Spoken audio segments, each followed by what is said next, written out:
Hai, Assalamualaikum dan salam sejahtera bagi yang menonton live kami pada hari ini. Saya Syira dari Cantik Wah dan bersama saya. Saya design arkitek, Eliana. Dan kami pada hari ini kami akan mengupaskan tentang topik 4 kesilapan interior design dekorasi rumah sendiri. Ataupun kata lainnya, kesilapan yang sering dilakukan oleh pemilik rumah ketika mendekorasi rumah sendiri. Okey, saya tahu bahawa setiap pemilik rumah yang baru dapat rumah ataupun baru dapat kunci rumah kan, mestilah ada terasa ingin mencantikkan rumah dan dekorasi rumah tu mengikut kesesuaian dia.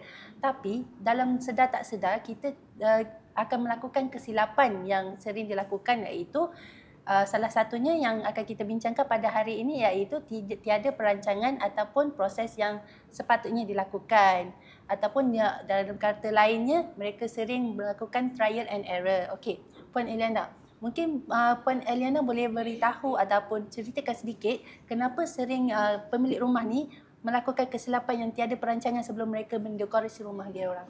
Okey, pertama sekali untuk siapa yang dapat rumah baru ataupun orang kata excitement untuk dapat rumah baru tu kan. Saya faham dia akan rasa excited untuk hias rumah tu lagi cantik. Tapi bukan sekadar hias kita untuk DIY ni sebab normally bagi sesiapa yang tidak hire orang kata designer ataupun ID designer yang memilih pilihan untuk membuat DIY secara sendiri, memang seronok, tapi anda perlu tahu yang ia memerlukan satu perancangan yang sangat rapi. Sekiranya anda tersilap, dia boleh menyebabkan sama ada orang kata kos tu akan melebihi daripada bajet yang sepatutnya, ataupun mungkin jangka masa yang akan mengambil jangka masa yang panjang lah. And then juga dari segi pemilihan material juga, bila kita tak cukup ilmu ataupun orang kata tak cukup pendahan, mungkin dia akan orang kata, sebab dalam kawasan rumah ni kita adalah sesuatu benda yang kita akan duduk seumur hidup kita. Betul. So kita akan orang kata hadap benda tu Hari-hari dalam jangka masa yang panjang lah. So memerlukan perancangan yang sangat rapi untuk mengelakkan sebarang kerugian pada diri sendiri. Okey. So daripada ini kan, kesilapan yang sering dilakukan ni, contohnya tiada perancangan ni, bagaimana merasanya macam Puan Eliana dapat suggest ataupun bagi cadangan bagaimana mereka boleh melakukan perancangan yang terapi untuk mengelakkan kesilapan ini daripada berlaku? Okey, untuk ni daripada saya punya point of view lah, apa yang saya boleh nasihatkan kepada sesiapa yang teringin atau yang ingin memulakan sesuatu design tu dengan membuat sendiri secara DIY. Dalam merancang ni kita perlu ambil kira keadaan ruang. Kita jangan orang kata berbuat sesuatu tu membetul-tuli semata-mata untuk ikut trend. Betul. Bila kita refer kepada sesuatu page, tidak semestinya apa yang mereka apply, apa yang mereka buat ataupun apa yang mereka sarankan tu bersesuaian dengan keadaan rumah kita. So kita perlu ambil tahu kondisi rumah kita dan juga keadaan ruang, saiz rumah kita macam mana. So itu yang pertama. Selepas itu bila kita dah orang kata dah tahu condition ataupun sesuatu lantai rumah kita macam mana, kita boleh refer kepada kita cari rujukan, reference. Sekarang ni kita dah banyak online kan? Betul. Ada dekat Pinterest, ada dekat Google, Instagram. So daripada Instagram. So dah terlalu banyak pilihan sosial media pada masa sekarang. Kita boleh orang kata menggunakan sebaiknya, optimumkan sosial media tu menjadikan kita punya rujukan. Sumber rujukan Ya, kita. betul. Sumber rujukan. So daripada situ bila kita dah refer kepada sumber rujukan tu, kita boleh kumpulkan gambar-gambar itu menjadi kita punya inspirasi. Betul. So kita ada fokus dekat orang kata tema macam mana yang kita suka, tema macam mana yang kita nak, yang bersesuaian dengan kita punya aktiviti harian dalam rumah. Betul. So bila kita dah kumpulkan secara gambar-gambar inspirasi tu, maknanya kita dah narrow down, kita dah orang kata buat pemilihan yang tepat lah dengan tema mana yang kita nak orang kata nak terus proceed untuk kita hias rumah. Selepas kita dah final dengan tema yang macam mana kita nak, lepas tu kita kena tahu juga perancangan bajet pula macam mana. Bajet penting ya Ya, sebelum betul. kita nak mendekorasi rumah. Salah satunya bajet tu kita kena tentukan dahulu untuk mengelakkan pembaziran duit kat situ kan. Betul, sebab bajet ni juga orang kata adalah paling utama. Betul. Sebelum kita mendekorasi ke sebelum apa-apalah, memang bajet tu orang kata benda yang paling utama yang kita perlu titik beratkan. Sebab bajet ni sebenarnya yang akan efek macam mana outcome tu nanti. Sebab bajet tu akan orang kata mempengaruhi dari segi design, dari segi pemilihan bahan dan sebagainya lah. So sangat penting. So bila kita dah ada bajet, kita dah allocate, okay, bajet sekian-sekian untuk bahagian mana, untuk material macam mana. So kita buat benda sesuatu yang bila mengikut perancangan ni orang kata lebih teratur. Lebih teratur. Orang kata pening kepala tu tak adalah. Mengurangkan kesilapan lah. Ya kata. Betul. Yang paling penting jangan terburu-buru, jangan ikut trend. Kita ikut apa yang kita rasa kita selesa apa yang kita rasa, apa yang bersesuaian dengan keadaan aktiviti harian kita lah. Sebab setiap pengguna untuk kawasan rumah tu berbeza, bergantung kepada maybe tengok keluarga yang macam mana. Okey, untuk kesilapan yang pertama tadi, kita dah pun tahu cara untuk selesaikan masalah tersebut dengan kita mestilah menyediakan perancangan yang rapi atau tersusun. Perkara yang kita kena buat tu kenalah kita rancang terlebih dahulu agar tidaklah tersasar dengan bajet yang kita dah allocate ataupun berikan untuk dekorasi rumah tersebut. Dan juga salah satunya ialah supaya objektif yang kita nak buat tu apa yang kita nak tu ialah akan tercapai. Kesilapan kedua yang sering dilakukan ketika mendekorasi rumah tersendiri adalah dengan pemilihan warna yang salah ataupun terlalu banyak dan kontras. Okey, bab pemilihan warna ni dia sangat subjektif sebenarnya kan. Betul.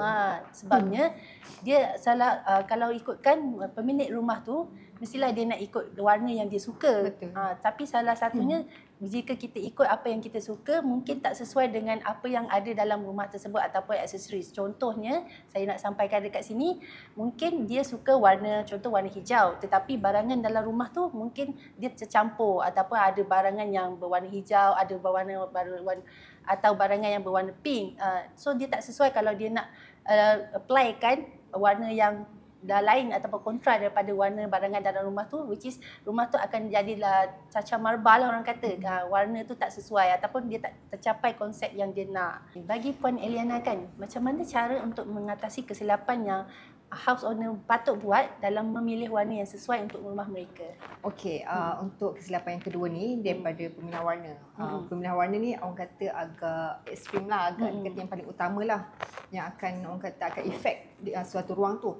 Jadi untuk pemilihan colour, pemilihan warna dia ada berkait rapat dengan yang daripada kesilapan yang pertama tadilah. Betul. Bila kita macam kesilapan pertama tadi, bila kita dah mula dengan perancangan, which is kita dah bersediakan dengan bajet dan juga konsep pilihan kita nak. So sebenarnya kita dah orang kata setkan guideline ataupun orang kata garis panduan kita lah. Bila kita dah tahu konsep apa, daripada konsep tu sebenarnya kita boleh pilih colour mengikut konsepnya. Betul.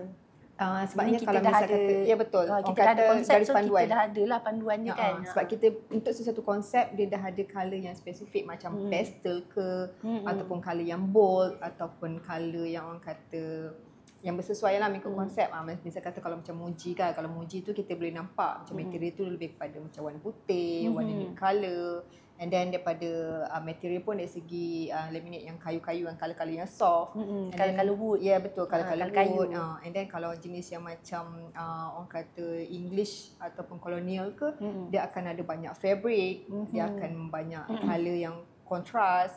So maknanya kalau kita dah plan mengikut orang kata konsep yang kita nak tu, berdasarkan tema yang kita nak tu, jadi lebih mudah untuk next step untuk dari segi pemilihan colour. Maknanya kita dah ada orang kata rujukan lah yang kita boleh narrow down kan.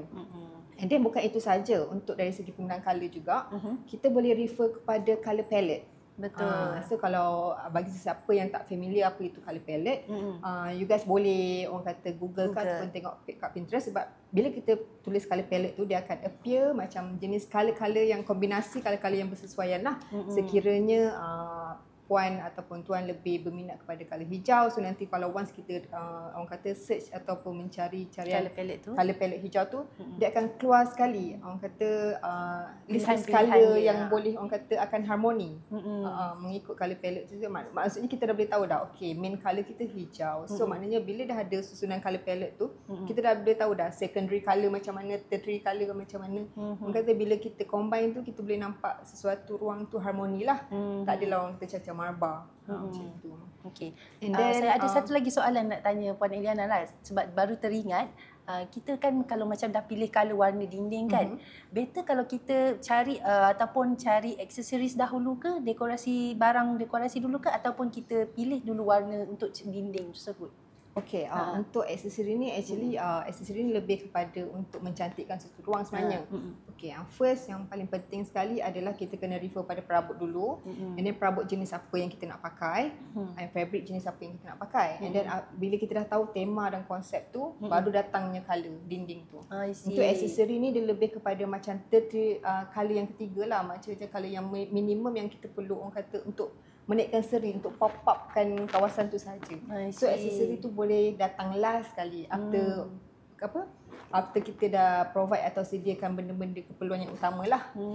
So maknanya yang penting kita nak tahu perabot kita tu macam mana, and then datangnya dengan colour sebagai base colour dia, and then barulah datang dia punya aksesoris tu. Sebab aksesoris ni lebih kepada penambahan untuk menyerikan sesuatu ruang. Ya betul, tak ada masalah lah.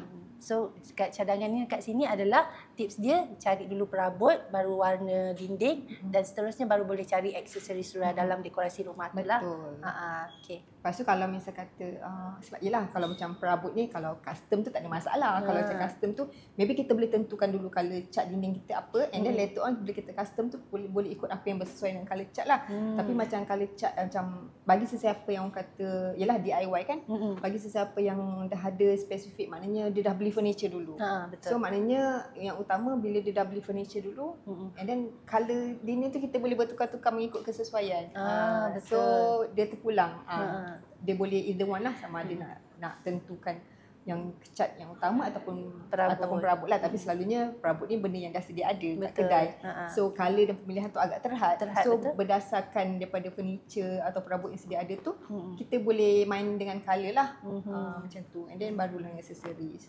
Dan juga bukan itu saja, bukan yang orang kata perabot saja. Macam kata kita nak tengok pada ruang juga. Misal kata ruang tu gelap ke, pencahayaan dia macam mana? Pencahayaan dia gelap ke, terang ke apa, sebab kita perlu perhatikan juga pencahayaan rumah ni. Kalau misal kata kawasan tu gelap, maknanya dinding tu kita lebih kepada colour-colour yang terang lah, supaya nampak lagi luas, nampak lagi, orang kata tak ada lagi gelap kan. Tapi sekiranya ruang tu cerah, kita boleh lah pakai, orang kata tak terhad sangat lah, boleh pakai apa-apa colour lah. Dan juga macam mana efek yang kita nak. Sebab colour ni memainkan peranan, dia akan membuatkan satu ruang tu akan nampak lagi besar, ataupun nampak lagi tinggi, atau lagi sempit, atau sebab dia ada teknik-teknik dia.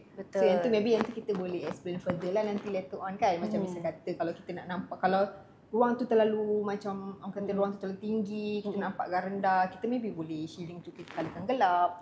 Kalau misal kata ruang tu pendek, kita nak rasa macam nak buatkan dia nampak panjang, kiri kanan dinding tu maybe boleh colour gelap, tapi lantai bahagian atas dengan dinding yang hadapan tu kan cerah. So kita boleh main teknik dekat situ. So teknik warna dinding, cat dinding ni pun memainkan peranan penting untuk nampak keluasan sesuatu ruang tu lah. Betul. Okey, kita boleh move ke kesilapan yang ketiga yang sering dilakukan oleh pemilik rumah, iaitu konsep perabot yang tangkap muat. Ataupun dalam kata lainnya adalah ketika pemilik rumah ni dia nak buat dekorasi rumah kan, tapi dia beli perabot yang tak sesuai dengan ruang sesuatu dalam rumah tu lah. Contohnya, saya bagi contoh lah kan, dekat ruang tamu kan, dekat ruang TV tu, ruangnya kecil ataupun sempit, tetapi dia membeli perabot ataupun sofa yang jenis L lah, bentuk layout L, which is dia menampakkan ruang tu lagi sempit. So kat sini maksud konsep perabot tangkap muat ni, dia beli perabot terlebih dahulu. So dia beli perabot terlebih dahulu tanpa perancangan terlebih awal. So dia akan membuatkan pembaziran duit dan ruang kat situ. Ada dua pembaziran, which is pembaziran ruang satu, pembaziran duit satu. So bila dia dah beli perabot kan, tapi perabot tu membuatkan ruang tu nampak sempit, which is tak berapa sesuai lah, ataupun dia nak dekorasi rumah tu tak tercapai lah maksimumkan ruang tu kan, kita nak guna ruang tu. So bagi Puan Eliana kan, sebagai design arkitek, macam mana Puan Eliana boleh cadangkan perabot yang macam mana sesuai untuk sesuatu ruang tu? Okey, untuk homeowner, sebab kita dah tahu kan rumah kita punya ukuran. Betul. Keluasan lantai tu berapa and susun atur tu macam mana. Sebelum kita nak buat pemilihan perabot, maybe kita boleh lakarkan dahulu susun atur perabot tu and then kita boleh orang kata define dulu berapa saiz yang sepatutnya. Maksudnya okey, kalau macam untuk misal kata ruang tamu awak terlalu sempit, misal katalah. So kita perlu mencari perabot yang bersesuaian, saiz yang bersesuaian mengikut ruang tersebut lah. Kita jangan macam orang kata kalau kita tak plan, kalau ataupun kita tak ambil kira keluasan satu ruang tu, dia bila kita pergi ke orang kata bila dah pergi kedai perabot ni, benda tu adalah ready made, bukannya orang kata custom made lah. Kalau custom made ni selamat lah, maknanya dia boleh follow according to kita punya floor plan ataupun layout. Betul. Tapi kalau benda yang ready made ni, saiz dia dah memang macam tu. So regardless macam mana pun, kalau orang kata yelah, bila dah pergi ke kedai perabot tu faham, ramah mata. Betul, kita ramah mata macam, tengok. Bila dah ramah mata tu, dia dah lupa dah saiz yang bersesuaian macam mana, konsep bersesuaian macam mana. So kita kena refer balik back tu kita punya perancangan, punya point tadi tu. Bila kita dah rancang, and then kita dah tahu dah kita punya konsep apa. Daripada situ kita dah tahu material apa yang sepatutnya kita pilih. Dan juga colour dinding pun kita dah define tadi, colour apa yang kita nak. So bermakna kita dah orang kata lagi mudah lagi untuk dari segi pemilihan perabot. Maknanya kita dah ikut je guideline ataupun ikut saja apa yang kita dah rancang tu. Jangan orang kata jangan tersasar. So misal kata untuk yang saiz ni pula, macam saya kata tadilah, kita kena ambil kira keluasan sesuatu ruang. Untuk macam perabot kita kena ambil kira orang kata circulation ataupun laluan tau. Laluan ni macam kata antara sekarang ni dah terlalu banyak orang kata rumah-rumah baru yang orang kata open plan. So maknanya daripada dia punya living hall, ruang tamu dengan ruang makan and then ruang kitchen ataupun dapur, selalunya dia open plan, dia macam tak ada sekatan dinding atau apa-apa. Dia memang open. So dari segi situ kita punya susun atur layout ataupun susun atur perabot tu kita kena ambil kira peletakan untuk perabot tu adakah mengganggu orang kata laluan harian kita. Macam misal kata kita nak kita tengoklah mana yang macam orang kata main laluan kita, laluan untuk bekerja, kita kena ambil kira semua macam tu. So untuk pemilihan perabot tu sila pilih mengikut saiz yang bersesuaian dengan ruang kita. Betul. Kita jangan ikut orang kata jangan tangkap muat lah. Jangan tangkap muat, jangan sebab trend ke whatsoever, jangan. Dia rumah yang tu bila kita ikut betul-betul saiz kita akan nampak ruang tu lagi orang kata harmoni, and then penggunaan tu lebih optimum dan akan nampak ruang tu tak tersusun. Nampak tersusun dan tak nampak sempit lah nanti. Dia akan nampak lagi kemas sebenarnya. So perancangan tu sangat penting. Betul. So maksudnya dekat sini janganlah kita beli perabot tanpa melihat ataupun membuat perancangan terlebih dahulu. Betul. Tengok dulu ruang dalam rumah tu macam mana. So barulah define macam mana nak beli perabot. Betul. Jangan kita beli perabot dulu, pergi kedai perabot tengok cantik yang ni, kita beli bawa balik rumah dah sempit. Betul. Kan ruang tu. Contoh kalau bilik anak kan, sepatutnya boleh letak letak single bed saja, tetapi dia dah terbeli queen. Which is masuk je queen tu dalam bilik tu dah tak ada tempat untuk letak meja study lah. So dia jadi sempit lah dekat situ. So dia kena ada perancangan, berbalik kepada kesilapan yang pertama tadi, kena ada perancangan dahulu, barulah kita boleh beli perabot ataupun kita define perabot yang macam mana kita nak guna tu kan. Selain kita ambil kira daripada saiz ruang tu, maknanya saiz ruang tu akan menentukan kita punya saiz perabot. Selain daripada saiz, kita nak kena perlu tahu juga daripada konsep yang kita dah pilih tu material. Yes, jenis yang macam sofa tu sepatutnya fabric ke, sepatutnya kayu ke, sebab bila kita dah mengikut tema yang kita dah dictate tu, maknanya kita dah kena follow yang tu lah, mengikut tema lah. So dari segi pemilihan tu kita dah narrow down juga untuk pemilihan daripada segi material. Betul. So kalau contohlah konsep minimalis ni dia sesuai dengan perabot macam mana, so cari dulu reference. Contoh kita buat research dahulu, contoh kita minat dengan konsep minimalis kan, so kita tengok perabot macam mana sesuai untuk konsep minimalis tu. So tak adalah macam kita tengok setiap apa yang kita tengok dekat social media tu, kita tengok cantik kita beli. So tak boleh buat macam tu. Kita kena ada perancangan, kita kena tetapkan dulu konsep yang kita nak, contohnya kan minimalis. So kita buat research minimalis tu macam mana, sesuai kan perabot yang macam mana, aksesoris yang macam mana. So tak adalah macam kita tersalah beli ataupun berlaku pembaziran duit kat situ. So selain daripada saiz, material, ni ada juga orang kata ada penambahan info lah. Kalau bagi sesiapa yang ada berkeluarga, anak kecil ke apa, ciri-ciri keselamatan perabot itu pun perlu dititik beratkan. Misal kata macam orang kata bucu meja, bucu yang tajam ke apa, itu pun kita kena titik beratkanlah dari segi pemilihan sekiranya kita ada anak-anak kecil untuk mengelakkan sebarang kecelakaan berlakulah di dalam rumah sebab yelah takut nanti semua area tu bila kita tak ambil kira keadaan keselamatan tu hanya estetik ataupun kecantikan semata-mata, orang kata tak function, yes, tak functional jugalah, tak sesuai dengan lifestyle kita ataupun kehidupan seharian kita kan. Mungkin macam orang yang ataupun keluarga dalam sesebuah rumah tu ada anak kecil, mungkin tak sesuai dengan konsep yang penuh dengan kaca, barangan kaca contohnya. So dia tak selamat lah. So better kalau ada keluarga yang ada anak kecil, mungkin boleh tukar konsep kepada yang bukan berkaca lah. Contoh aksesori ataupun perabot yang berkaca. Contoh meja berkaca, cuba elakkanlah kalau ada family members yang kecil-kecil kan. So itu adalah tips dia lah. Okey, kita dah pun membincangkan tentang 3 kesilapan yang sering dilakukan, dan kesilapan yang keempat adalah dengan pemilihan lampu yang terlalu terang dan terlalu gelap.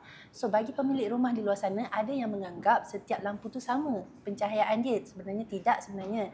Kerana setiap lampu atau jenis lampu memainkan peranan dia tersendirilah, ataupun dia ada fungsi dan spesifikasi dia tersendiri. Contohnya kita ada je jenis chandelier, ada stand lamp, ada side lamp, ataupun ada downlight kan. So setiap lampu tu ada kecahayaan ataupun dia punya tahap kecahayaan dia tu berbeza-beza mengikut dia punya kilowatt ataupun Kelvin tu lah kan. So macam lampu ni antara yang kita tahu ataupun pemilik rumah tahu antara 2 je, antara kuning dan putih kan.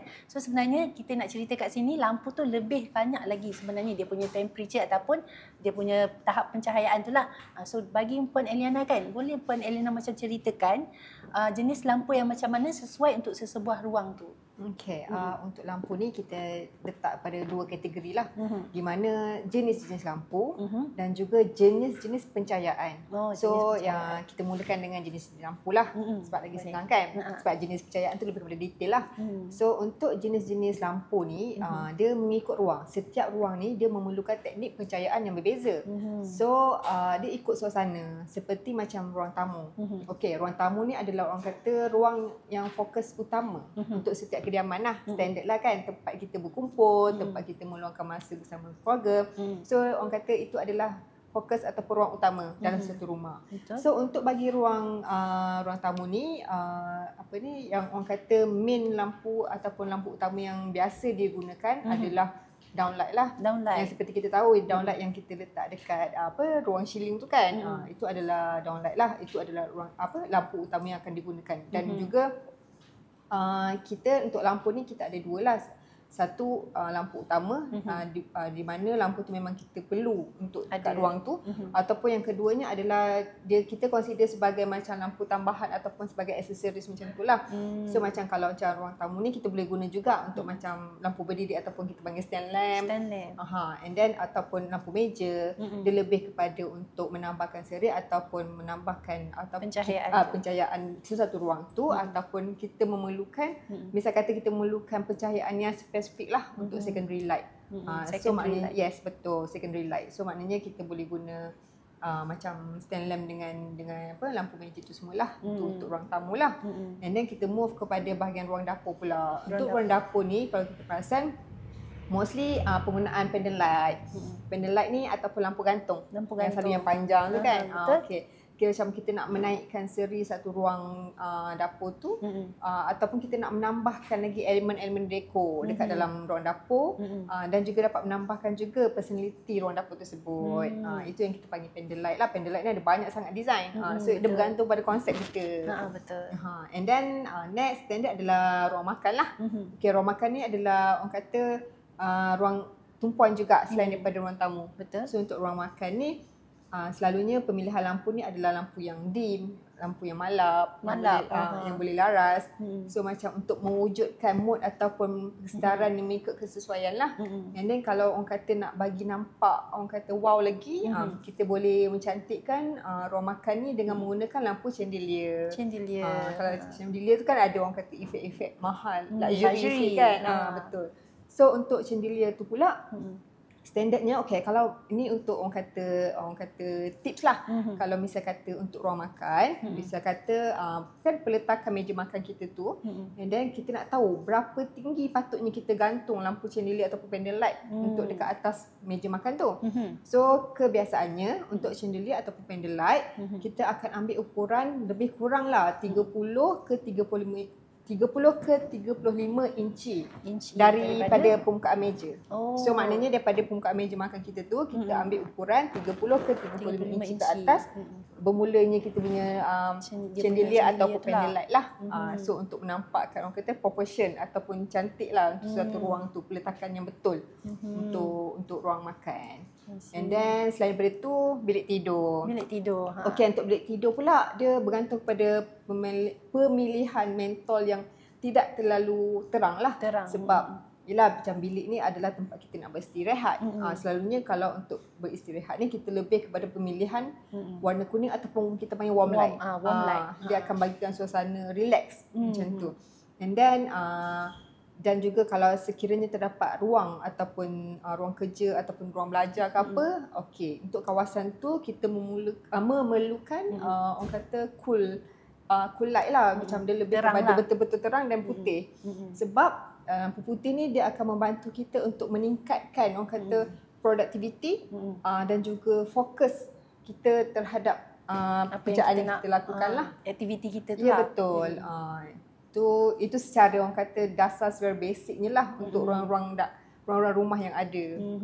So memainkan peranannya walaupun lampu tu kita guna waktu malam sahaja, tetapi bila kita gunakan ataupun jenis lampu yang salah, ruang ataupun fungsi sebuah ruang tu dia tak capai secara maksimum lah. Ya, secara optimumnya lah. Betul. Sebab dia berkait rapat juga dengan aktiviti harian kita di rumah. Betul. So pemilihan lampu juga orang kata agak penting juga.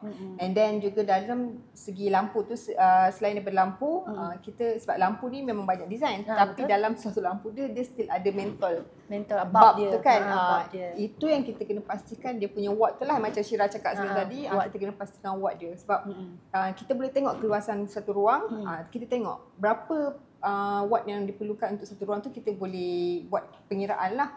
So maknanya kita buat tu sekadar sufficient enough. Nanti tak adalah macam bila kita buat arrangement ataupun sesuatu lampu tu tidaklah terlalu orang kata apa, terlalu over provide pula cahaya tu ataupun terlalu terang ataupun kurang, terlalu gelap. ataupun kurang. So maknanya kita boleh juga buat pengiraan daripada berdasarkan lux suatu lampu tu. So macam kita kena careful lah sebelum kita nak dekorasi rumah tu kan, macam nak letakkan pencahayaan tu before nak pergi beli ataupun pergi beli lampu ataupun bulb tu, kita kena tengok spesifikasi dia dululah. Contoh kalau nak letak kat ruang tamu yang memerlukan watt yang tinggi ataupun lampu yang cerah, kita kena tengok dulu bulb tu sesuai untuk lah yang macam mana.